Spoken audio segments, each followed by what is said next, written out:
द्वारिकाधीश की, अपने अपने गुरुदेव की।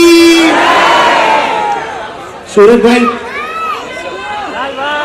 તમને તો લોકો ભગવાન જ માનીએ છે અને ઘણા ટાઈમ સુધી તક ઈ છાપ નીકળતા બી ટાઈમ લાગશે. હું રિક્વેસ્ટ કરીશ કે તમે બે શબ્દ આપણે ઓડિયન્સને કંઈ સંબોધિત કરો. ઘણા લોકો સાહેબ 3 વાગ્યાથી આવ્યા છે. જય દ્વારકાધીશ. કેમ છો બધા? પેલા તો માનવામાં નથી આવતું તમે આટલા બધા લોકો અમને મળવા આવ્યા છો. હા, થેન્ક યુ બધાને, થેન્ક યુ સો મચ દિલથી. અરે બાને ઉપર બોલાય, ઉપર આવી, અહીંયા આવી જાવ, અહીંયા આવી જાવ. અચ્છા બેઠા જ છો, વાંધો નહીં, બેસો બેસો બેસો બેસો બેસો. બસ તમને બધાને થેન્ક યુ કહેવું છે કે આપણી ગુજરાતી ફિલ્મે આખા વર્લ્ડ વાઇડ 100 કરોડ પ્લસ કમાણી કરી છે.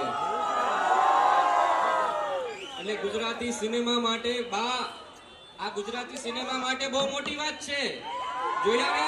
વાહ, અરે યાર, લાલાનો આશીર્વાદ હતો, આપણે બધાએ લીધો છે.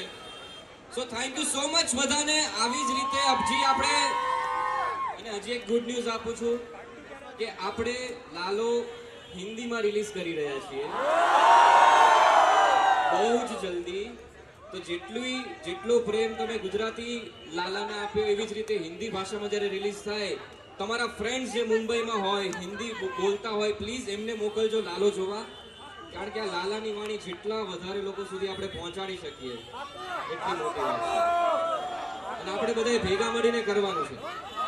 અને આ પણ ફિલ્મ અમે લોકોએ બનાવી, પણ તમે ના હોત તો ફિલ્મ અહીંયા સુધી ના પહોંચત. એટલે તમારા માટે એકવાર પ્લીઝ તાળીઓ પાડી લો. જય દ્વારકાધીશ, જય શ્રી કૃષ્ણ.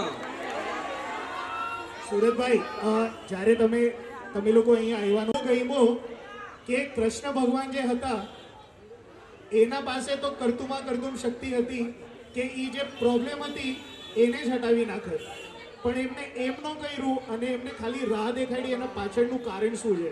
એ ચાહત તો જે સુરતભાઈ મને બી લો થોડો. બોલ શ્રી ભગવાન શ્રી કૃષ્ણે અર્જુનને એવું કીધું હતું કે ભાઈ યુદ્ધ તો તારું છે ને તારે જ જીતવું પડશે ને તારે જ રમવું પડશે. એવી જ રીતે ભગવાન આ ફિલ્મમાં પણ આવ્યા તો એ લાલાનું યુદ્ધ હતું. એટલે લાલાને જ દિવાલ તોડવાની હતી. ભગવાન એમાં કહે પણ છે કે જો હું ધારત તો તને અત્યારે જ બહાર કાઢી શકતો હતો, પણ એ યુદ્ધ ભગવાનનું નથી. ભગવાન પણ કર્મથી બંધાયેલો છે. એટલે બધાએ પોતપોતાના કર્મો આ જ ભવમાં ભોગવવા પડે છે.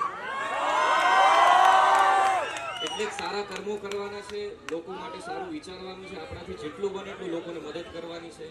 તો ઉપરવાળો સતત આપણા ભેગો જ રહેવાનો છે. એટલે દ્વારિકાધીશ કી. Thank you so much.